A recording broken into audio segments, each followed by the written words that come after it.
Voice for রিফর্মকে অনেক ধন্যবাদ এরকম একটা আয়োজনের জন্য। এবং আমার মনে হয় যে অনেক বিষয় যে লোকসভা গুলো ছিল, অস্পষ্টতা ছিল, সেটা পরিষ্কার হবার একটা সুযোগ আসলে আমরা এই আয়োজন থেকে পেয়েছি। এবং আমি এটা নিশ্চিত জানি যে একটু আগে একজন পেশাদার এবং বিশেষজ্ঞ ব্যক্তি যা বললেন, এরপরে এই প্রকল্প নিয়ে এতদিন ধরে কথা বলেছেন এমন বহু মানুষের অন্তরাত্মা শুকিয়ে যাবে। কারণ তারা একটা মিথ্যা আশ্বাসের উপরে পুরো প্রকল্পটা দাঁড় করিয়েছিলেন যে 12 ফুট গভীরতায়, 12 মিটার পর্যন্ত গভীরতায় জাহাজ এখানে যেতে পারবে। এই কাল্পনিক একটা মিথ্যা কথার উপর ভর করে যে প্রকল্পটা দাঁড়িয়ে আছে, সেটা নিয়ে আসলে আমার সংশয় এখানে আসার আগে যা ছিল তার চেয়ে বহুগুণ বেড়েছে। এখানে আসার আগ পর্যন্ত আমার সংশয় কি ছিল? সংশয়গুলো যেটা পায়রা বন্দরের অভিজ্ঞতা আমাদের যা বলেছে, হুবহু একই রকম স্বপ্ন কিন্তু আমাদের দেখানো হয়েছে। এবং এখন আমাদের পরিকল্পনা উপদেষ্টা ওয়াহিদুদ্দিন মাহমুদ বলছেন যে পায়রা বন্দর বাংলাদেশের অর্থনীতির জন্য একটা বিস্ফোরক। তাহলে আমরা কি চিহ্নিত করেছি যে কি কি কারণে বিস্ফোরণটা তৈরি হয়েছে, কিভাবে এই বিস্ফোরণটাকে আমাদের অর্থনীতি থেকে গেলানো হয়েছে, এবং কি কি স্বপ্ন দেখানো হয়েছে, যেটা আসলে ভুল প্রমাণিত হবার পরও আমরা হুবহু একই রাস্তায় আবারও হাঁটছি। তার মানে আমি বলবো যেটা, আমি বন্দর বিষয়ে কোনো বিশেষজ্ঞ না, কিন্তু আমি একটা প্রবণতা দেখে খুব অস্থিরতায় ভুগি যে এই সরকারের অনেক মানুষের, বিশেষ করে আমাদের মানে মানে মানে তথ্যের দায়িত্বে যারা আছেন তাদের একটা বড় অংশের দেখি যে তারা বেশিরভাগ সমালোচনাকে উড়িয়ে দেন, কিংবা সেগুলো বিষয়ে তারা কথা বলেন অত্যন্ত অমর্যাদাকর ভাবে। কিন্তু তাদের কনসার্ন গুলো কি, তাদের বক্তব্যগুলো কি, যে তারা পরিষ্কার করে শুধু এটা বলেছে যে আপনারা কি কি বিষয়ে, প্রাইস সেন্সিটিভ তথ্য আমাদের দেওয়ার দরকার নাই, কিন্তু কি কি বিষয়ে আমাদের জানা দরকার, আপনারা কোন কোন বিশেষজ্ঞের সাথে কথা বলেছেন, বিশেষজ্ঞদের মতামত কি ছিল, আপনারা কোনো প্রপার অ্যাসেসমেন্ট করেছেন কিনা, সেই তথ্যগুলো জাতিকে জানাবেন। এবং আপনারা দেখেন যে এখন পর্যন্ত তারা আসলে আপনাদের জানিয়েছে কিনা, আমাদের জানিয়েছে কিনা যে আমরা এই সার্ভে পরিচালনা করেছি, আমাদের কাছে বৈজ্ঞানিক তথ্যপত্র এটা এটা আছে, কোন বিষয়ে আমাদের কাছে তথ্য এই, একজন ভূগোলবিদ এই কথা বলছেন, একজন অর্থনীতিবিদ এই কথা বলছেন। আমি একটা সোজা কথা বলি, আমি কোনো পেশাকে অশ্রদ্ধা করতে চাই না, কিন্তু একটা খুব বিখ্যাত একটা কথা আছে যে, এটা এক ফরাসি রাজনীতিবিদ, উনি ফ্রান্সের প্রধানমন্ত্রী ছিলেন, ক্লেমেন্স, তিনি বলতেন যে যুদ্ধ এত জরুরি একটা ব্যাপার, এত জটিল একটা ব্যাপার, এটা শুধু জেনারেলদের উপরে ছেড়ে দেওয়া চলবে না। আপনি যদি বিনিয়োগ আনা থাকে শুধু আইবিএর ছাত্রদের উপরে ছেড়ে দেন, শুধু ইঞ্জিনিয়ারদের উপরে ছেড়ে দেন, আপনার ওই দেশ ডিজাস্টার হয়ে যাবে, ধ্বংস হয়ে যাবে। কারণ গোটা অর্থনীতির যে একটা বৃহৎ চিত্র, সেই বিষয়টা বহু ক্ষেত্রে একজন বিনিয়োগকারীর থাকে না, একজন বিনিয়োগ বিশেষজ্ঞের থাকে না। তিনি ভাবেন নগদ লাভ কৃষি আছে, কি কি জায়গাতে দ্রুত আকর্ষণ করা যাবে। কথার কথা, পায়রা বন্দরের বিনিয়োগের লাভ দেখে যারা যারা এই দেশে বিনিয়োগ করতে আগ্রহী হবেন, সেই কোম্পানিগুলো কারা হবে? তারা বুঝবে যে এই দেশটা একটা দুর্বল দেশ, এখানে ব্যবস্থাপনা বলে কিছু নাই, এখানে আনাম সাহেবের মতো যারা বিশেষজ্ঞ আছেন তাদের কনসাল্ট করা হয় না, ফলে এই দেশে খুব সহজে শিকারী ধরনের লগ্নি পুঁজি ব্যবসা করা যাবে। আমরা জাস্ট জানতে চাই, আমি আমি আমার ব্যক্তিগত একটা ইয়ে থেকে বলি যে আমরা কি বিনিয়োগ বিষয়ে যারা কাজ করছেন বাংলাদেশে, তাদের কাছে কখনো শুনেছি যে তারা বাংলাদেশের স্থানীয় যারা উদ্যোক্তা, যারা বস্ত্র উৎপাদন করেন, যারা খাদ্য রপ্তানি করেন, যারা কৃষি রপ্তানি করেন, কিংবা অন্য নানান ধরনের আমদানি রপ্তানির সাথে জড়িত, তাদের সাথে বসেছেন, তাদের কাছে শুনেছেন যে এই এই সমস্যা তারা বন্দর ব্যবহার করতে গিয়ে ফেস করেন? আপনি কিন্তু দেখবেন এরকম কোনো সভা নাই। আমি জানি না, আমার পাশে একজন মানে ব্যবহারকারী একজন উদ্যোক্তা বসে আছেন, আমি পত্রিকা নিয়মিত ঘাটার চেষ্টা করেছি যে এখন পর্যন্ত আমাদের আশিক সাহেব একটা মিটিং করেছেন কিনা স্থানীয় উদ্যোক্তাদের সাথে। এখন বিদেশি বিনিয়োগ বলতে আসলে দুই ধরনের বিনিয়োগ হয়। একটা বিনিয়োগ হচ্ছে আপনার দেশের বিনিয়োগকে শক্তিশালী করবে, আপনার দেশের স্থানীয় বিনিয়োগকারীদের শক্তিশালী করবে।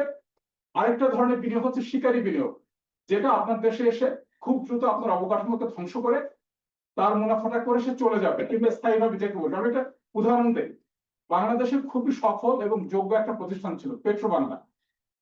1992 সালে, আমি আপনাদের তথ্য দিই, 1992 সালে পেট্রো বাংলা একটা খুব খনন করতে খরচ করতো 33 কোটি টাকা, এবং পেট্রো বাংলা তখন পর্যন্ত কোনো দুর্ঘটনা না ঘটিয়ে সফলভাবে বাংলাদেশের গ্যাসের চাহিদা মেটাচ্ছিল, নিজেকে বিকশিত করছিল। পেট্রো বাংলার বিশেষজ্ঞরা সারা দুনিয়াতে কাজ করতো, তাদের চাহিদা ছিল। বিদেশি বহু কোম্পানি নানান দেশে তাদেরকে ডেকে নিয়ে যেত, আবার তারা পেট্রোবাংলাতে এসে জয়েন করতেন। এরকম অজস্র বিশেষজ্ঞকে আপনার পেট্রোবাংলায় পাবেন।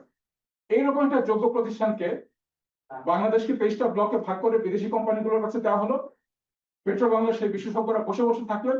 আজকে 92 সালে পেট্রোবাংলার যা যোগ্যতা ছিল, তার পেট্রোবাংলার লোকজন এটা বলেন যে তার 20% ক্ষমতা, কার্যদক্ষতা কিংবা যন্ত্রপাতি তার আর নাই।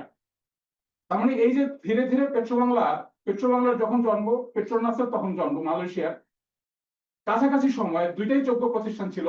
পেট্রোবাংলা আজকে ধসে গিয়েছে, বাপেক্স আজকে ধসে গিয়েছে, এবং পেট্রোনাস সারা দুনিয়াতে একটা যোগ্য প্রতিষ্ঠান হিসাবে বিকশিত হয়েছে।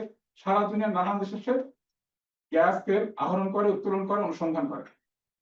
একই কথা কিন্তু চট্টগ্রাম বন্দরের জন্য। আমি আপনাদেরকে এইভাবে বলি যে চট্টগ্রাম বন্দর এত গুরুত্বপূর্ণ একটা ব্যাপার। আপনারা মধ্যযুগের যদি বিদেশি পর্যটকদের সাহিত্য দেখেন, আমাকে বলবেন যখন থামতে হবে, আমি ফাংশনে যাবো, বলবেন যখন তার 3 মিনিটের মধ্যে থামবো। মধ্যযুগে একাধিক পর্যটকের লেখার মধ্যে এই কথাটা পেয়েছি। একজন বলছেন যে বাংলার সুলতান অত্যন্ত শক্তিশালী, কারণ আশেপাশের সবগুলো রাজ্য চট্টগ্রাম বন্দরের উপর নির্ভর করে।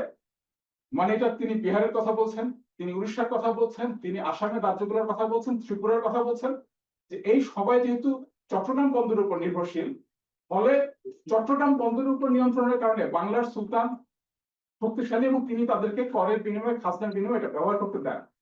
এটা অত্যন্ত গুরুত্বপূর্ণ যে চট্টগ্রাম বন্দর কোনো ভুইফর বন্দর না। বাংলাদেশের আশেপাশের প্রতিবেশী রাজ্য সেগুলো তখন স্বাধীন ছিল, সেগুলো এখন আজকে অন্য রাষ্ট্রের মধ্যে অন্তর্গত। এখনো তারা কৌশলগত ভাবে চট্টগ্রাম বন্দরের উপর নির্ভরশীল। এই বন্দরটা একটা বিপুল সম্ভাবনা আছে ভবিষ্যতে যদি আমরা এটাকে বাংলাদেশের অর্থনৈতিক বিকাশ ঘটাই, এবং কৌশলগত ভাবে সে অন্য রাষ্ট্রের মতো থাকুক, কিন্তু সেখানকার বিনিয়োগ, সেখানকার কৌশলগত সুবিধা সেগুলোতে আমরা ইতিবাচক থাকি। আমরা কিন্তু ঠিক উল্টো কাজটা করছি। এবং আজকে আমরা দেখলাম একজন বিশেষজ্ঞ যে কথাটা বলেন, আমি সেই কথাটাই বলতে চাই। আপনারা দেখেন যে আজকে যে প্রেজেন্টেশন এখানে হলো, একটা লাইন বলা হলো যে চট্টগ্রাম বন্দরের এনবিআর নিয়ে। যে কোনো ব্যবসায়ীর সাথে আমি অন্তত 2 ডজন ব্যবসায়ীর সাথে আলাপ করেছি চট্টগ্রাম বন্দর নিয়ে, যখন কথা হয়, আপনার সাথে কথা বলে ভালো লাগতো। কেউ আমাকে বলেন নাই যে প্রথম তাদের চিন্তা হচ্ছে এই কন্টেনার হ্যান্ডেলিং নিয়ে। আমি আসলে যেহেতু আমার স্যাম্পল সাইজ ছোট, আমি এটাকে নিশ্চয়তা দিয়ে বলছি না। তারা বলছেন এটা সমস্যা, ঝামেলা, কিন্তু তাদের কাছে 1 নম্বর কনসার্ন কি? এনবিআর।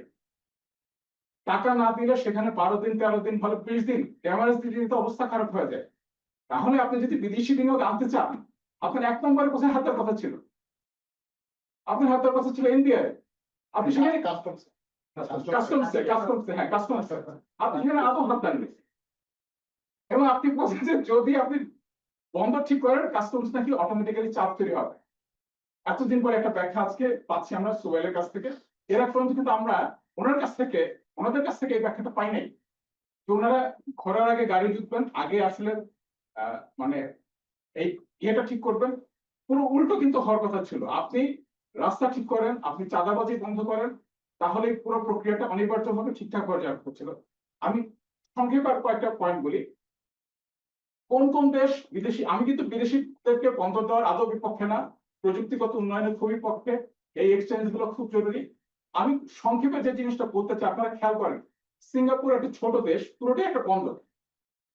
সিঙ্গাপুরের বন্দরের অভিজ্ঞতা আমাদের চাইতে অনেক নবীন, অনেক নবীন। 60-এর দশকে আসলে বন্দর হিসেবে তার যাত্রা শুরু, মানে আধুনিক একটা বন্দর হিসাবে। খেয়াল করেন, সিঙ্গাপুরের চারদিকটাই বন্দর, কিন্তু সিঙ্গাপুর বিদেশি অপারেটরদের ডাকে না, তাদের কাছ থেকে টেকনিক্যাল সাহায্য নেয়, তাদেরকে কোথাও কোথাও খুব সামান্য কিছু জায়গাতে গৌণ অংশীদার বানায় রাখে। কারণ সে জানে একটা ছোট্ট দেশ, তার ওই জায়গাটাতে তার নিয়ন্ত্রণ রাখা দরকার। অন্যদিকে ভিয়েতনাম, তার একটা লম্বা, অনেক অজস্র বন্দর বানানোর মতো ভূখণ্ড তার আছে। দুইটা দেশের ভৌগোলিক বৈশিষ্ট্য দুইটা দেশকে আলাদা করছে। যে ভিয়েতনাম বহু বিদেশি অপারেটরকে দেখেছে। প্রত্যেকটা বিদেশি অপারেটর, আপনি চাইলে ইন্টারনেটে আসলে ওই বিদেশি বিনিয়োগকারীদের সাথে চুক্তির ধরনটা কি, ভিয়েতনাম সরকার কি পাচ্ছে, কি কি ধরন, আপনি সেন্সিটিভ তথ্যগুলো পাবেন না, একটু মোটা দাগের বিষয়গুলো আপনি জানতে পারেন। কারণ দুইটা দেশের ভৌগোলিক গড়ন সিঙ্গাপুরকে বাধ্য করেছে। সিঙ্গাপুর একটা পুঁজিবাদী দেশ, আর ভিয়েতনাম একটা সমাজতন্ত্রী দেশ। খেয়াল করেন, পুঁজিবাদী দেশটা তার বন্দর উন্মুক্ত করে দিচ্ছে না, আর ভিয়েতনাম একটা সমাজতন্ত্রী দেশ, তার যেহেতু বহু বন্দর করার মতো জায়গা আছে, সেটা উন্মুক্ত করে দিচ্ছে। তার মানে আমাদের চট্টগ্রামে যেহেতু জায়গা খুব কম, এক, পলির একটা ভয়ঙ্কর সংকট আমাদের দেশে আছে, দুই, এবং আমাদের এই উপকূল অত্যন্ত ছোট, আমরা খুব বেশি বন্দর বানাতে পারবো না। সেই কারণে অনেক কৌশলগত কারণেই প্রধানত আমাদের নিজেদের নিয়ন্ত্রণে রেখে, আপনারা দেখুন একটা বড় অংশের দেশ এইরকম বাস্তবতার মধ্যে যারা থাকে, তারা একটা রাজনৈতিক অর্থনৈতিক নিয়ন্ত্রণের কারণে ভবিষ্যৎ পরিকল্পনার স্বার্থে এটাকে সংকীর্ণ করে রাখে। তারা অগ্রগতি চায়, আমিও অগ্রগতি চাই, আমি চাই সর্বাধুনিক যন্ত্রপাতি এখানে থাকুক, কিন্তু এটার নিয়ন্ত্রণটা যেন আমাদের কাছে থাকে এবং এটা যেন স্বচ্ছ থাকে। এবং আমি যে কথাটা বলে শেষ করবো, সেটা হচ্ছে যে আজকের প্রেজেন্টেশনে নাই, কিন্তু এটা একটা অন্তর্নিহিত, এর মধ্যে একটা ব্যথা আছে। সেই ব্যথাটা হচ্ছে আমরা পারি না ভাই, আমাদের দিয়ে হবে না ভাই, আমরা দুর্নীতি পরায়ণ ভাই, আমরা অনেক দিক দিয়ে দেখছি, এটা ঠিক না ভাই। একটা জিনিস মনে রাখবেন যে দুর্নীতি অন্য অনেক কিছুর মতো, ইঞ্জিনিয়ারিং যেমন একটা বিজ্ঞান, দুর্নীতি বিষয়ক একটা আসলে বিজ্ঞান বিকশিত হয়েছে।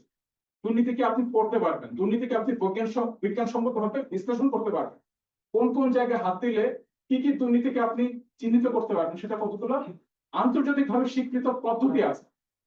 এবং সেই স্বীকৃত পদ্ধতিগুলো অনুসরণ করে কিভাবে সিদ্ধান্ত গ্রহণ প্রক্রিয়া থেকে শুরু করে আজকে ওইখানকার যে কাস্টমস, এই পর্যন্ত দুর্নীতি আপনি বন্ধ করতে পারবেন, এই কন্টেইনার হ্যান্ডেলিং এর দুর্নীতি আপনি বন্ধ করতে পারবেন, সেটা প্রত্যেকটা একটা প্রক্রিয়াগত বিষয় আছে। এবং এই বিষয়ে আমাদের ঢাকা বিশ্ববিদ্যালয়ে আমার শিক্ষক সুমাইয়া খায়ের একটা অসাধারণ বই আছে, সেখানে আসলে এই আন্তর্জাতিক পদ্ধতিগুলো কিভাবে তৈরি করা হয়েছে, কি কি দেশের অভিজ্ঞতার মধ্যে দিয়ে কিভাবে বাংলাদেশের সেটা ব্যবহার করা সম্ভব, খুবই দারুণ। আমি ওই বইটা পড়েই প্রথম জানলাম যে দুর্নীতি আসলে একটা বিজ্ঞানসম্মত ভাবে পাঠ করার যোগ্য একটা বিষয়। জি, এটাকে সায়েন্স ঠিক বলা মুশকিল, কারণ সায়েন্সে যেমন 2 দিয়ে যোগ করলে সবসময় 4 হবে, ব্যাপারটা এরকম না, কিন্তু 4-এর কাছাকাছি হবে সবসময়, ফলে সায়েন্সের কাছাকাছি কিছুটাই বলা যায়। আমি এটাই বলবো, চট্টগ্রাম বন্দর নিয়ে আপনারা যদি ভালো করতে চান, তাহলে যেভাবে আমাদের দেশে কিছু ভালো প্রতিষ্ঠান আছে ঠিক সেভাবে ভালো করতে হবে। আর যদি খারাপ করতে চান, এখন যেভাবে একটা খুবই অস্বচ্ছ কায়দায় আমরা সেটা দিচ্ছি এবং আমরা কয়েক হাজার কোটি টাকা বিনিয়োগ করার পর আমরা জানবো যে কিছু হয় নাই,